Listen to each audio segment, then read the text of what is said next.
سب سے پہلے جو اتنا اندوہناک اور خوفناک قسم کا یہ بہت بڑا سانحہ ہونے جا رہا ہے، میں آپ کو بتا رہا ہوں ابھی تو چونکہ معاملات چل رہے ہیں، یہ دوپہر کو کل 1 بجے کے قریب یہ جب مچھ اور سبی کے درمیان یہ ایک ٹنل کے پاس پہنچی ہے ٹرین جعفر ایکسپریس، جو کہ تقریباً ناظرین آپ کو بتاؤں ابھی تک مکمل انفارمیشن کہیں پہ شیئر نہیں کی جا رہی، میں مصدقہ اطلاعات آپ کو دے رہا ہوں اپنے کچھ دوستوں کی مہربانیوں سے کہ اس میں کیا ہو رہا ہے۔ اس میں 450 کے قریب لوگ سوار تھے، اور یہ اس کو وہاں پہ جو بی ایل اے تو اب اوپنلی کلیم کر رہی ہے، ویڈیوز آ گئی ہیں ان کی سٹیٹمنٹس آ گئی ہیں،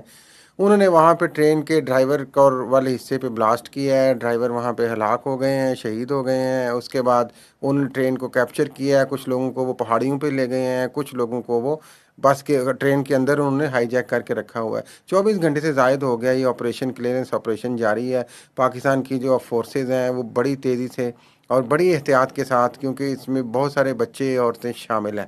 تو اس آپریشن کو کر رہی ہیں۔ 30 کے قریب ابھی تک جو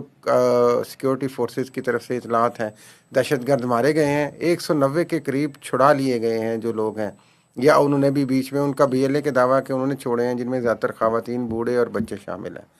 اور بہت سارے لوگ جو پہاڑیوں پہ لے گئے ہیں ٹولیوں میں وہ، اور بہت سارے جو ٹرین میں ہیں ان کے لیے جدوجہد جاری ہے۔ اس میں سب سے اہم جو اطلاع ہے مہتاب صاحب، اس 450 میں جو میری اطلاع ہے اس میں تقریباً آدھے سے زیادہ